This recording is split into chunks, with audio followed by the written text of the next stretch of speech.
I am Sarah Hart. And I'm Robert Feduccia. And we are so very excited to join you today for this virtual workshop. Our workshop is Known and New Hymns, favored by contemporary ensembles. Before we get going in earnest, I would like to introduce a song by a very dear friend of mine. Perhaps you know her. Her name is Sarah Hart, and here's the hymn. It is The House That Love Is Building.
Well, thank you, Sarah, for The House That Love Is Building. And for me, that just serves as a perfect example as to why Sarah is such a good songwriter. And part of it is her versatility, because I've seen her to be able to go from something like Celtic Women to pop radio, all the way to modern hymnody, which we're going to be talking about. So whenever I have a text that I've written, that's why I go to her, because I just trust her ability to take a text and to interpret that melodically. But I'm getting a little bit ahead of myself. This is going to be on down the line when we talk about this part. Because when we were talking to the folks at OCP about crafting this workshop, what we had seen was, as we take a look at the broad landscape of modern hymnody, we found that there were four different categories or four different kind of expressions of modern hymnody. The first would be taking an old text and an old melody and then being able to express that in a new way with a new arrangement. So the second, though, would be finding an old text and then expressing that with a new melody. And then third, we have a new text to an old melody And then finally, we have a new text and a new melody. And that's where I can talk a little bit about the work that Sarah and I have done. So, but first, we want to provide some examples of an old text with an old melody, but with a new arrangement. And talking about the good folks at OCP, there is no better arranger that I have ever come across than Rick Modlin. So Rick Modlin took an old tune, an old melody, and an old text. In Holy God, we praise thy name. And then what he did is he brought a modern arrangement to that for contemporary ensembles. The work that he has done is just amazing, very approachable, and it stays within that pocket of what makes hymnody so popular and so enduring. But we'll talk about that as well a little bit later. But first, here is Rick Modlin's arrangement of Holy God, we praise thy name.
So we are talking about old text with old melody.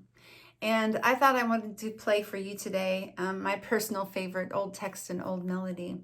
The melody is by Philip Bliss, and the text is by a wonderful writer named Horatio Spafford, and most of you will know this song very well. It's called It Is Well With My Soul.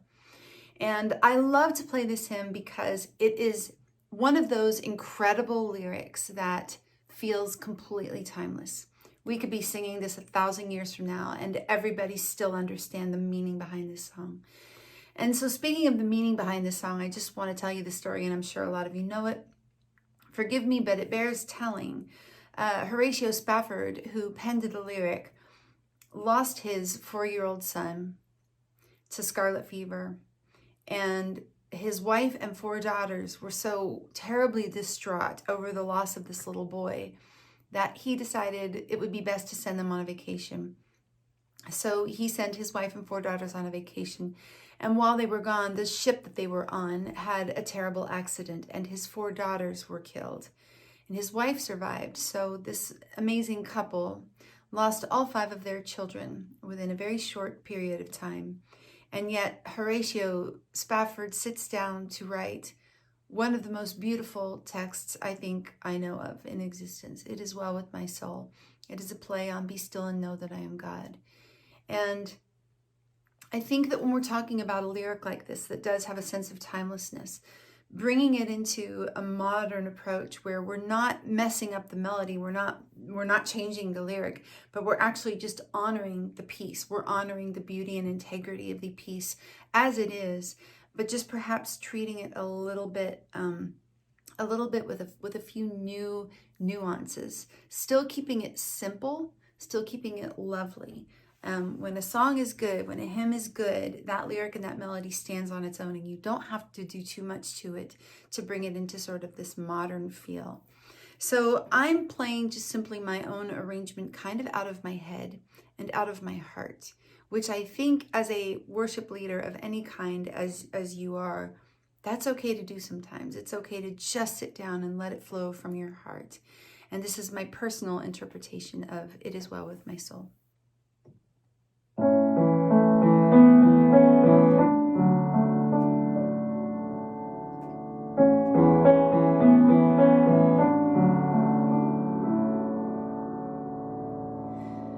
When peace like a river attendeth my way, when sorrows like sea billows roll, whatever my lot, thou hast taught me to say, it is well with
Lord, haste the day when the fates shall be sight, and clouds be rolled back as a scroll. Oh, the trumpet shall resound, and the Lord shall descend. Even so, it is well with my soul. It is well with my soul. It is well. It is well with my soul.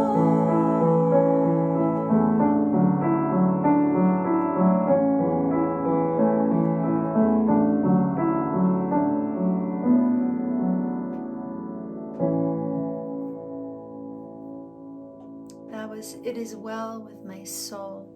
1, 2, 5, and 6 were the verses that I did. Just an incredible text, an incredible melody that really does not need much other than what is already there.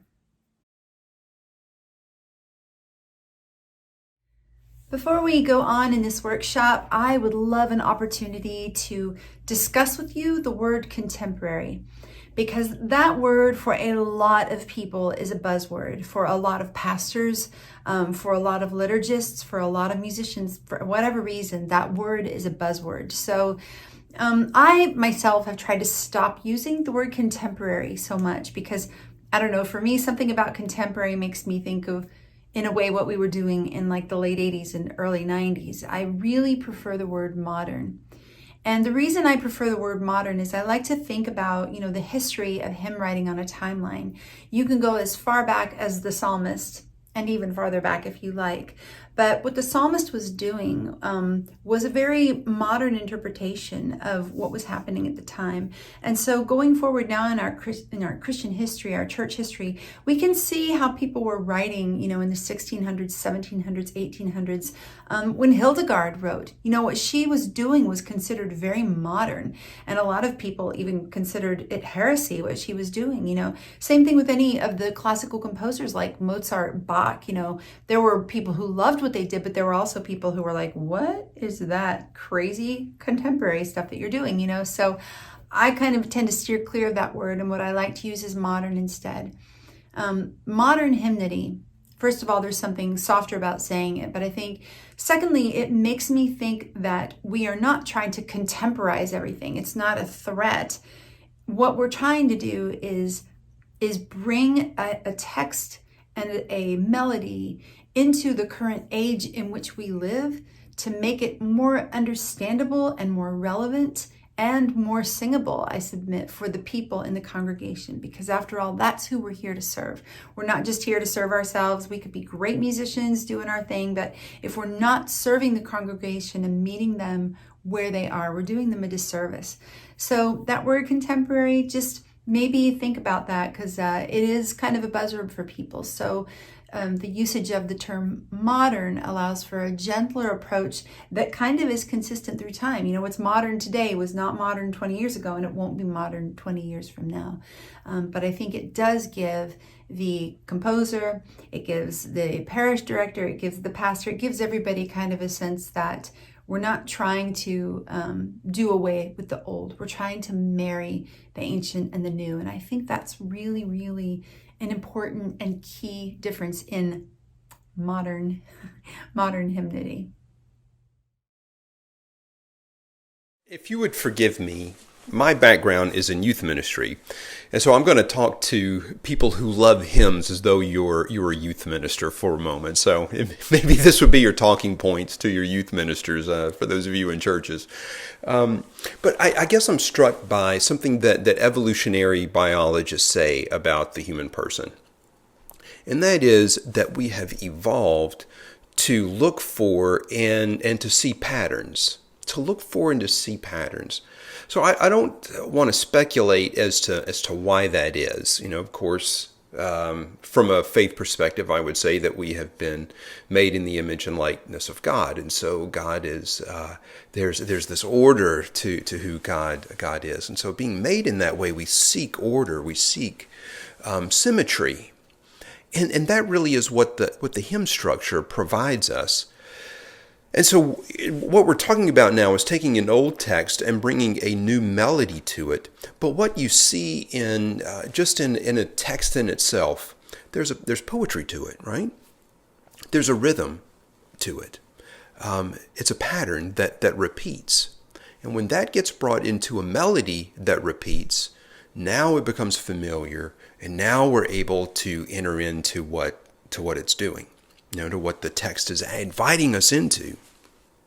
So that's the first thing, is just the enduring quality of hymnody. Sarah had said, introducing It As Well With My Soul, that she could see us singing this in 1,000 years because of how enduring it is. And I believe that's true. But there's also something enduring about the structure of the hymn itself. But yet, it gets interpreted in new ways. And I think that is exactly what Trevor Thompson has done with the song, or with the hymn, The King Shall Come. Is what he has done is he's taken something that is familiar, something that is repeatable, something to which there's a pattern. And yet, and I'll talk about this more a little bit later, but when we're talking about modern hymnody, what is one of the markers of it? And it is that there is not just a restraint, an emotional restraint, but there is something very emotionally cathartic that happens in the melody.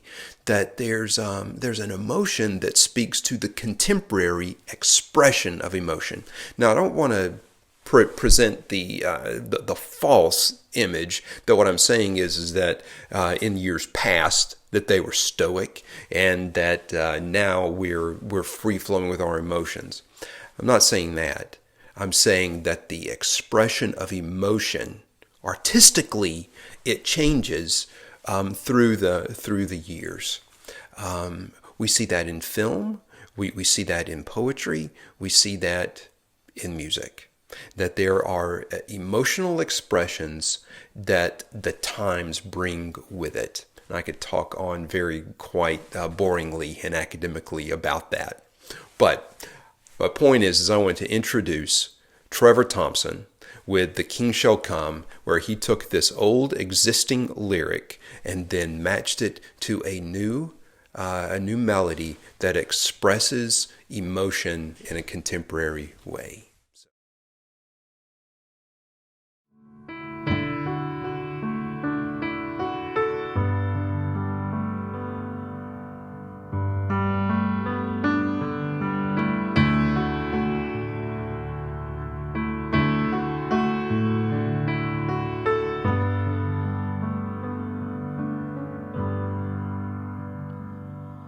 The King shall come when morning dawns and light triumphant breaks,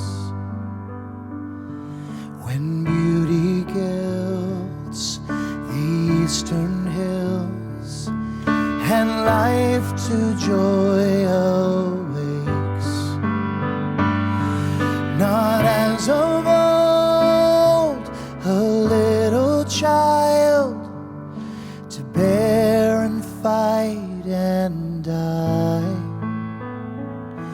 but crowned with glory like the sun that lights the morning sky.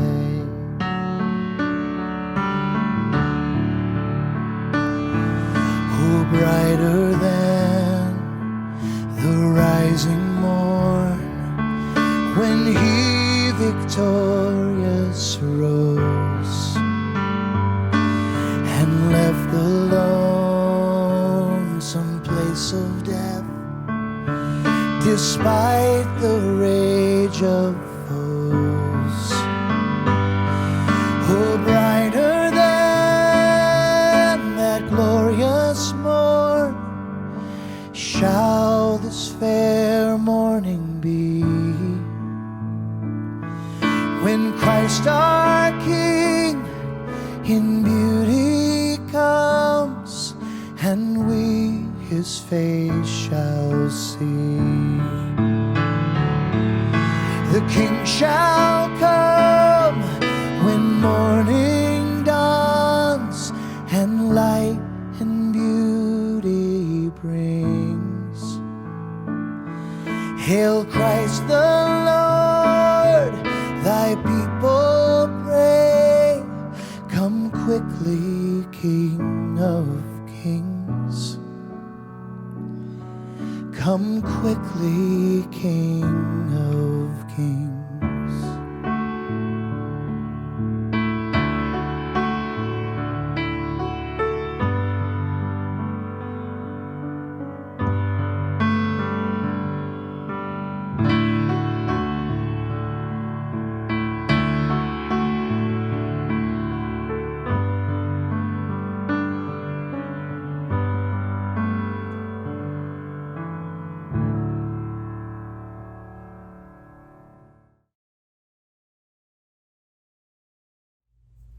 I really love this next example of old text with new melody because the text is not actually that old, although the text feels like it could be old, but it's not that old. It was written in 1994 by James Quinn, S.J., and you're going to hear the new version musically by my friend Steve Angrisano. And I love the way that Steve interpreted this text. Now at the daylight's ending, it's got this very beautiful la da da da da da da la da da da da da. It almost feels like a lullaby, which is very interesting to me. So it's kind of this lullaby evening prayer. But another thing I love about it, and I think it's important for this workshop, is what you're going to hear on the video is Steve playing this song with a ukulele. Now, ukulele isn't usually an instrument you think about belonging in worship, but this, I think, proves that theory wrong because Steve plays it so beautifully. And again, when a melody is strong and when a lyric is strong, that will stand on its own. So here's my friend Steve Angrisano singing James Quinn's lyrics, Daylight's Ending.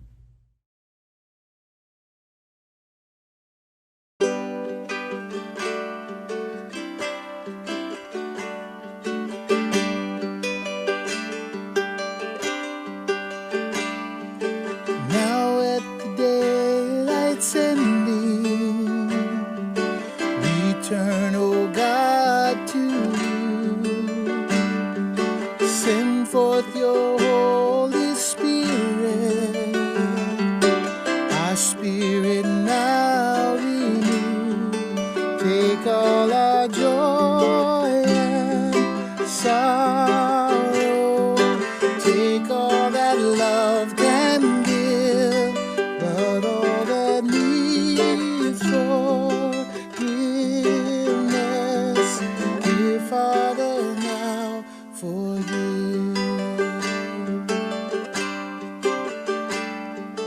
With watchful eyes, O shepherd, look down upon your sheep. Stretch forth your hand in healing, and close our eyes in sleep. Come down, O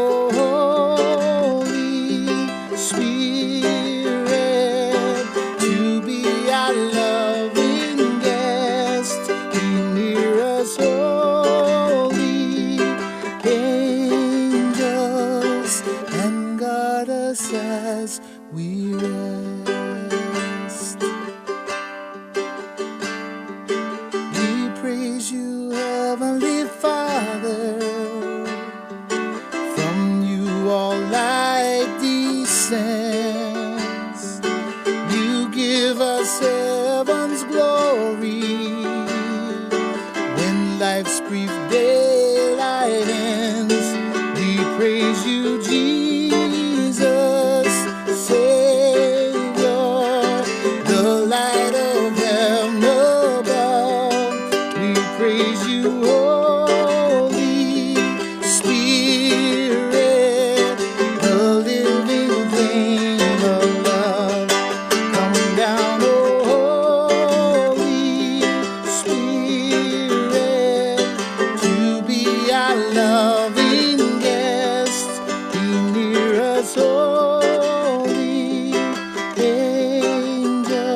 us as we rest, and guard us as we rest.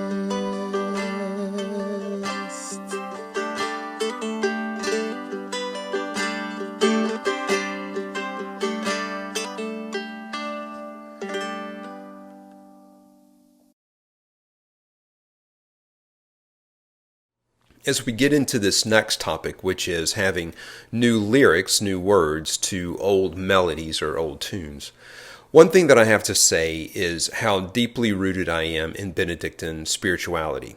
I'm very affiliated with St. Meinrad Arch Abbey in southern Indiana.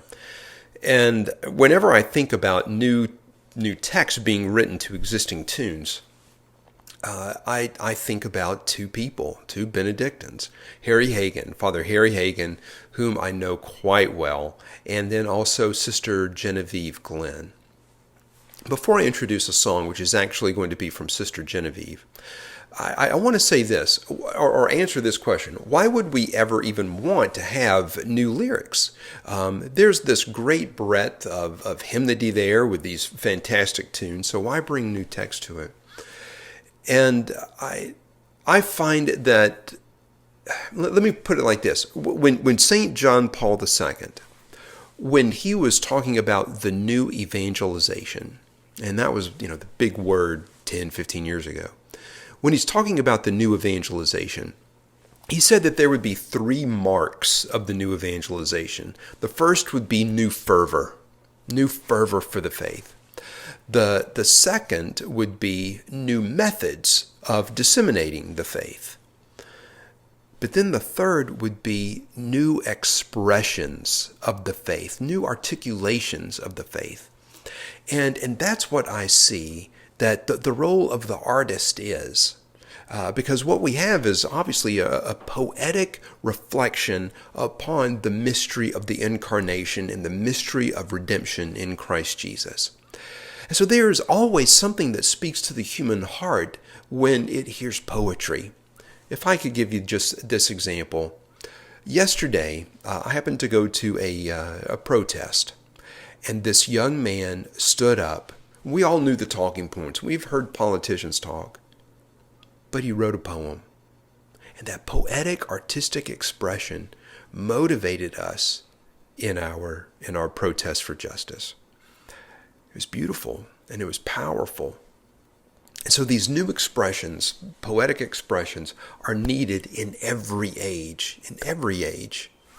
So with that, I would like to point to a text by Genevieve Glenn, as I had mentioned, and it's "Behold Before Our Wondering Eyes." We're going to have Sarah to play this in just a moment. But I particularly want to point to, in terms of artistic and poetic expression, let's take a look at the third verse there, if you have that. "Behold the wood, our saving ark," just right there. Here is this huge symbol in our faith, the ark, and then the cross, making this connection between the salvific act of this sheltered ark in the midst of a flood and then the cross of Christ. Brilliant, brilliant. Across the flood, through the chartless dark, amid the storms of human strife, it bears to us the shores of life. That is good poetry. So, without any further ado, here is Sarah Hart as she demonstrates the hymn tune and then this text by Sister Genevieve Glenn.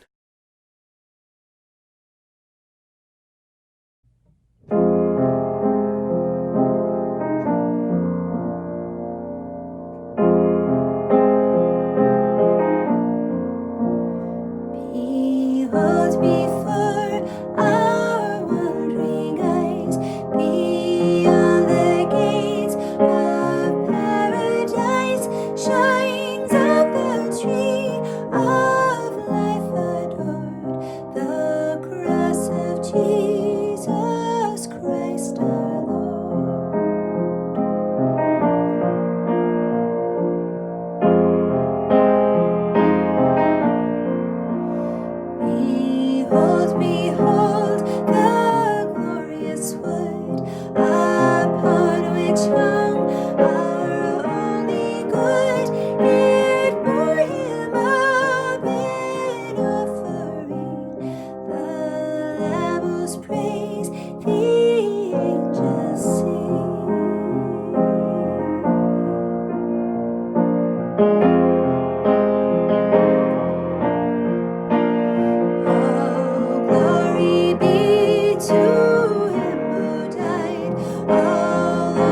to the crucified, who lives and reigns eternally with Father, Spirit, one and three.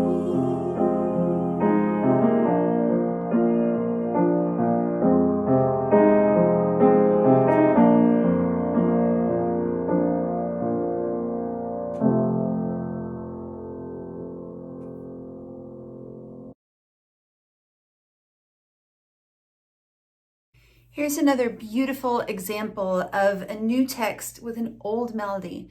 So this text is set to the tune of Finlandia, which is a gorgeous hymn tune anyway. We all know it well. We all love it. But Bernadette Farrell, who is an amazing human being, has done something really wonderful with this text.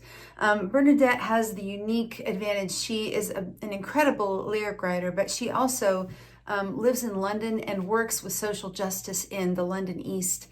And she is an amazing human being. So when she writes her lyrics, she definitely speaks from experience. And so something that I love about this particular hymn and the way it turned out is it's the marrying of this very modern feeling, weighty, important social justice text against this gorgeous, beautiful, passionate hymn tune, Finlandia. So this is called O God of Peace, set to the tune of Finlandia by Jan Sibelius, and of course the beautiful Bernadette Farrell, lyricist.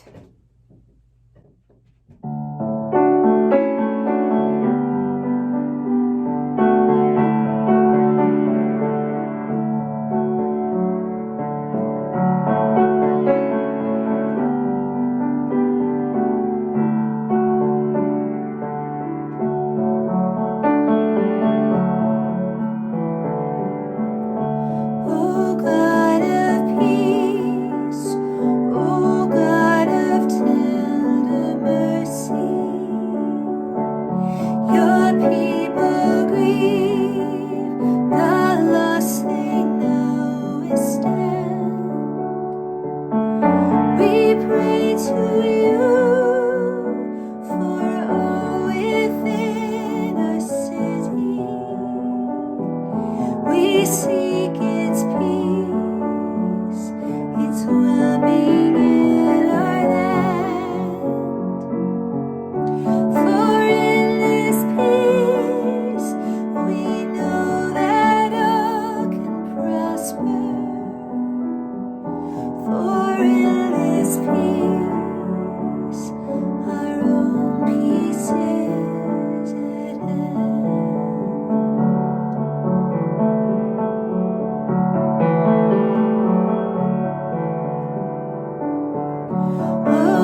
the chart fairly closely, and I'm actually playing the piano to the guitar chart. And what I'm doing is just to maintain this sense of the weight of the lyric. If you're interested in kind of my approach to it, sometimes with a weighty lyric, what I like to do is anchor a bass. So rather than move the bass a whole lot, especially in the first part where the lyric is very impactful, and then again at the end, I'm anchoring that bass. So I'm playing in D, and I'm on the D in the left hand all the time. So we have this, it's just a pedal tone. So my right hand is moving chords, but my left is pedaling that bass. And that does, I think, allow just the lyric and the weight of the importance of the lyric to really be felt. Again, this was O God of Peace, lyric by Bernadette Farrell, set to the tune of Finlandia. And finally, we come to new text and new melody, and this is the area where Sarah and I have collaborated with one another. And my particular area would be text. I'm not a musician. I play guitar, but certainly not a musician as Sarah would be. So, but I like text and I like poetry, and I'm also, a youth minister at Hart, and so I want to communicate, I want to teach, I want to educate. So what I have found for me, I want to give you first, what's my method of writing text, and then the second is what's the inspiration for writing text. And my method is really quite simple, and it came from Ken Canedo, one of OCP's both employees and composers. And he had said, take a lyric and set it to an existing tune, because there you get the metered structure, and then just send it over to somebody who has no idea what you did or to what song that you did it for, and let their creativity take over. So that's exactly what I did. That was exactly my method. And so the two songs you're going to get is Christ the Lord, and then also To Live with Him Forever. And what I found was that there are these two things that I think really speak to me, but are not widely known in the Christian communion. And the first would be about the second coming. We did hear one, and perhaps that's why I chose that, was Trevor's song, The King Shall Come. But a vision of heaven, a vision of what is it going to be like when the Lord comes again. I want people to experience that hope. And then also, what meant everything in my life from my Eucharistic theology was it was the theology of the preparation of the gifts on altar in the Catholic tradition. But it transcends whatever your Eucharistic theology is we are the bread and we are the wine that's being offered in communion with Jesus and an offering to the Father. And that is such a beautiful moment in the Eucharistic liturgy, and I wanted to bring that out in To Live with Him Forever. Sarah's going to talk more about that. I want to talk more broadly, though, that where I want to teach and when I want to instruct, I don't want to be just a heady theologian, and that's a danger for me, but truly a pastoral theologian.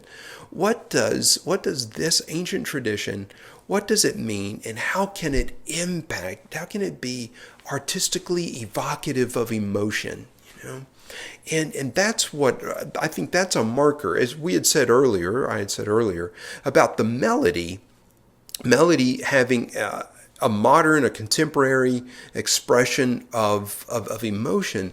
That's what language does.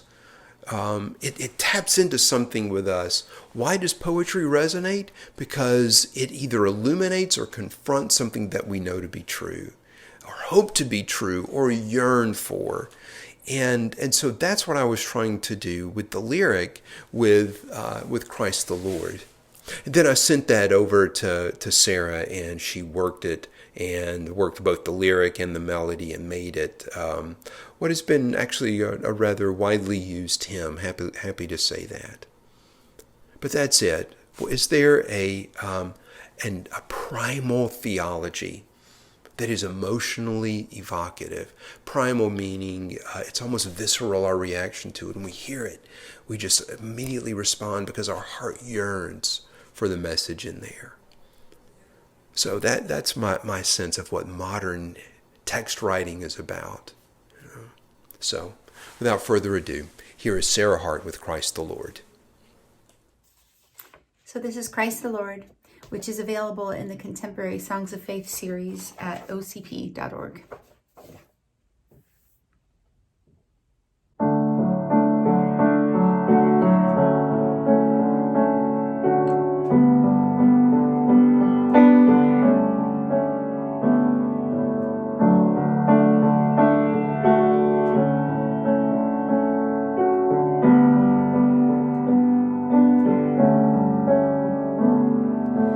Darkness hangs, the world is aching, yearning for the coming light.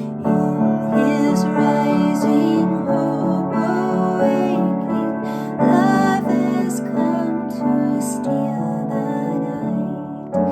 In our hearts' true east we're facing toward the coming of our Lord. Morning rising, gloom now fleeing. Christ returned, His word is true.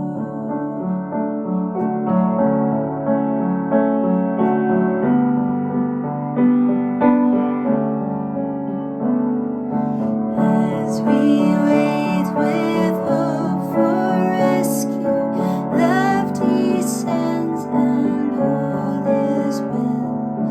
Prophets tell, your God is with us, heaven's gift, Emmanuel. He is here, but hid as lowly in the poor and mystery, where the bread and wine are offered. He is here, our God and King.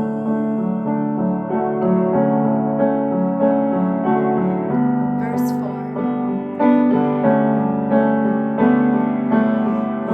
On us now the sun is shining, lifting us to His embrace. Shame is cursed, no more confounding. Lift your head and know His face. Love incarnate, breath indwelling, now in truth is truth made known. We are His and He forever is our God and He alone.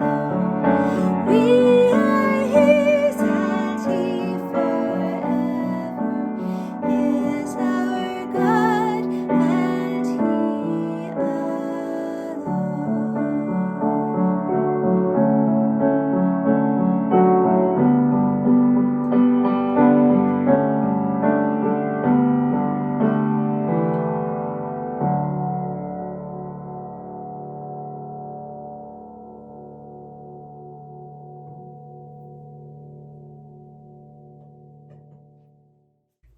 So talking of new texts with new melodies, as a writer who tries very hard to write to a modern hymn sensibility for congregations to make sure that it's singable for congregations, I'm very intrigued by also a lyric that the people can appreciate and understand. And so with this song, To Live With Him Forever, which is available in Contemporary Songs of Faith at OCP, with this particular hymn, Robert had sent me some very interesting text. And so it was important to me to keep it not just theologically sound, but understandable for the congregation.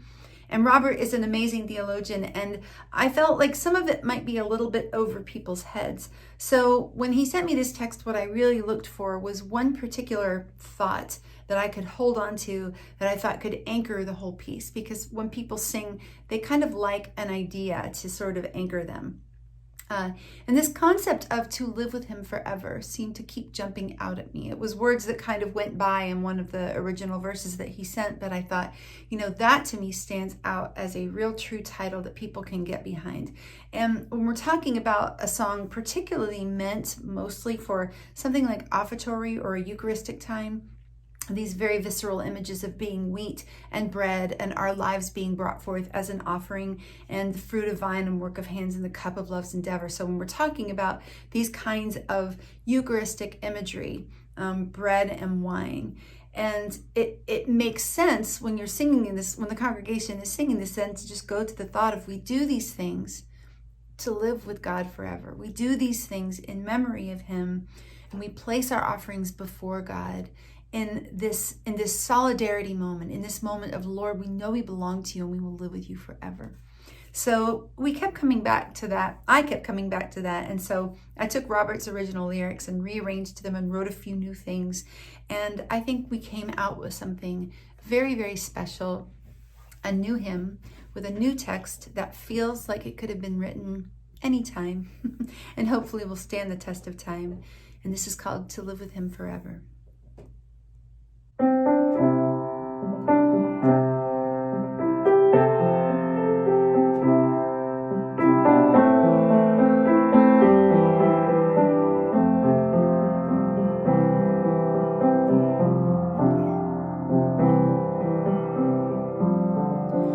We are the wheat, we are the bread, our lives we bring as offering, and as the grain we're crushed by trials, yet bound by healing water.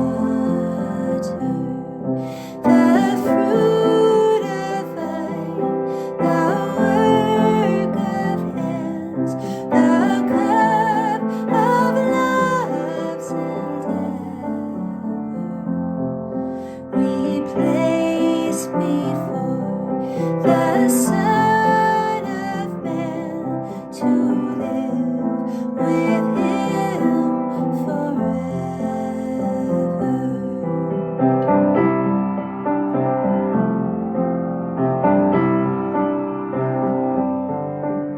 From wood and thorn, the call comes forth to join in his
This last example of new text with new melody, I'm very excited to tell you about. I personally think this is one of my favorite things I've ever written.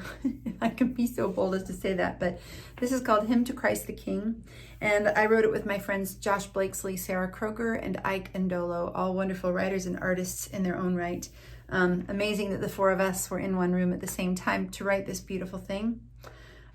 But this is an example of a couple of things. Number one, it's an example of a song that was written for a specific occasion.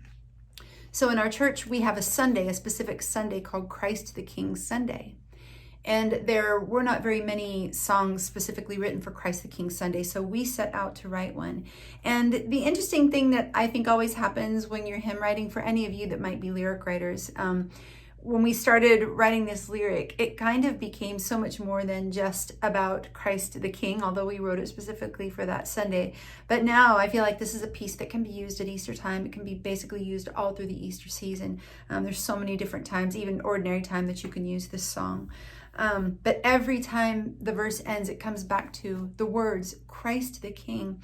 And that makes it a very, I think, beautiful, triumphant piece. And yet at the same time, the lyrics portray, I think, the sweetness and goodness of our Savior. Not a, powerful kind of king, but a merciful, loving king, as is our Christ. So I hope that you really enjoy this. And in this video, you're going to see me singing it with my friends, Jill Phillips and Andy Gullahorn, friends of mine here in Nashville. And this is just one interpretation, but you could do this with a choir. You can do this with a contemporary group. It has a lot of different ways you can do it. Hymn to Christ the King.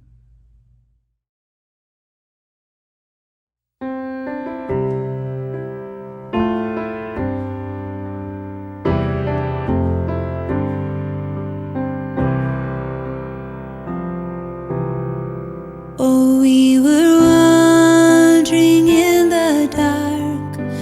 We had lost our hope and way, and we were restless in our hearts. How we needed to be saved, and so to rescue all your own, you sent to us your only Son. To fall, a peace to bring, the coming of our Christ the King.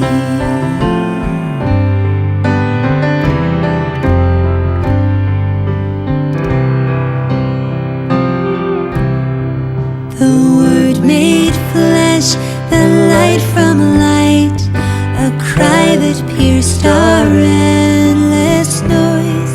A child to speak into our pain, restoring unto us our joy, to teach our hearts and heal our wounds, replace our doubt with heaven's truth.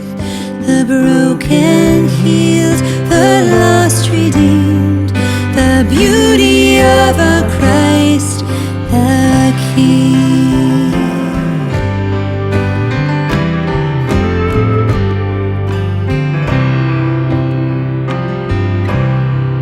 Though heaven's glory he had shown, all our praises turned to scorn. The gift of mercy that he gave, we returned with cross and thorn. Yet to the end he loved us still, surrendered to the Father's will. Forgiveness was his offering, the mercy of our Christ the King.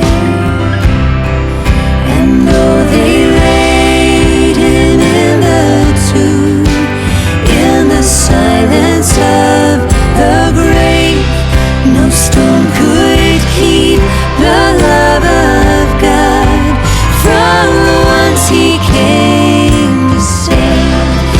So in power and radiant light, he vanquished death.